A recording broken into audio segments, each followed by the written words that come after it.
দর্শক শুভেচ্ছা সবাইকে স্বাগত জানাচ্ছি মহানগর নিউজের ইফতার আয়োজনে আজকের পর্বে।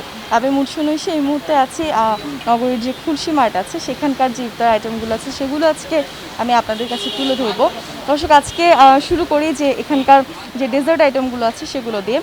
শুরুতেই দেখতে পাচ্ছি আমরা এখানে ফিরনি আছে এবং আছে পিস্তাচিও লাচ্ছি এবং আছে গ্রিন ম্যাঙ্গো জুস, আছে পুডিং, এরপর আছে পাটিসাপটা পিঠা আছে। এরপর এখানে কিছু রেগুলার আইটেমস আছে যেমন চিকেন সমোসা, চিকেন ফ্রাই, তারপর চিকেন পরোটা, এরপর চিকেন উইংস, এরপর বেগুনি প্যাটিস, পোটাটো চপ, তারপর আছে শামি কাবাব, পেঁয়াজু, এরপরে আছে হচ্ছে ভেজিটেবল স্প্রিং রোল। এরপরে আমরা দেখতে পাচ্ছি ব্রেড পুডিং আছে, ক্রিম ক্যারামেল আছে। দর্শক আমরা এখানে 3 রকমের জিলাপি দেখতে পাচ্ছি।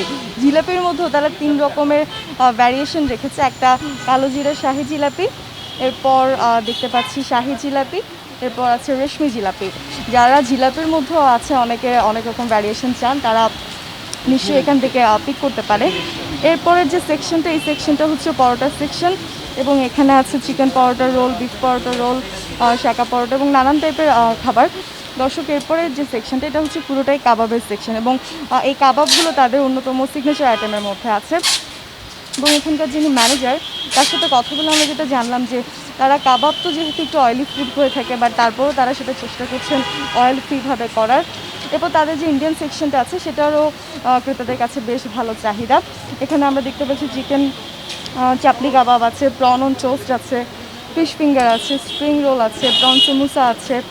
আসলে যারা একটু রেগুলার আইটেম খেতে পছন্দ করেন এবং যারা রেগুলার আইটেমের মধ্যেও একটু ডিফারেন্স খোঁজেন তাদের জন্য এই আইটেমগুলো আসলে খুবই ভালো। দর্শক এবার আমরা একটু কথা বলবো এখানকার যিনি ম্যানেজার আছেন তার সাথে। হ্যাঁ, এখানকার কোন খাবারগুলো আসলে ক্রেতারা খেতে সবচেয়ে বেশি পছন্দ করে? Well, it's a good question. আমাদের কাস্টমার যারা আসেন তারা বেসিক্যালি নন অয়েলি ফুডটার দিকে বেশি ঝুঁকতেছেন। মানে আমাদের অবজারভেশনে আমরা যেটা দেখলাম from the very first beginning of the Ramadan, যেহেতু আমাদের কাবাব আইটেমটা এখানে বেশি এবং প্রত্যেকটা কাস্টমারই এই কাবাব আইটেমটার দিকে বেশি মোটামুটি প্রেফার করছেন।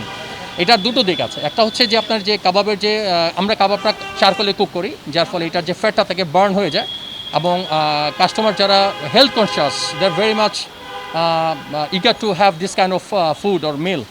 তো ওই জিনিসটাই আমাদের একটা প্লাস পয়েন্ট যে আমরা ওই জিনিসটা আমরা প্রমোট করতে পারছি এবং আমাদের ফিউচারও প্ল্যান আছে এটাকে আরও কত ভ্যাস্ট আকারে এটা প্রমোট করা যায় কাস্টমারের কাছে, সেটাই আমাদের চিন্তা আছে ইন হাইজেনিক ওয়েতে।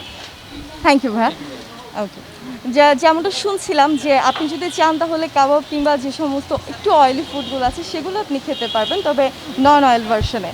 কাজে যারা দীর্ঘ সময় রোজা রেখে একটু স্বাস্থ্যকর খাবার খেতে পছন্দ করেন তাদের জন্য এখানে হরেক রকম অপশানস আছে এবং আপনারা আসলে এখান থেকে নিশ্চয়ই সেই পছন্দের আইটেমগুলো নিয়ে যেতে পারবেন। দর্শক আজকে আর কথা না বেড়ে এখানেই শেষ করেই আগামী পর্বে নিশ্চয়ই দেখা হবে নতুন কোনো রেস্টুরেন্টে নতুন কোনো ইফতার আইটেমসগুলো নিয়ে। ততক্ষণ পর্যন্ত সবাই ভালো থাকবেন।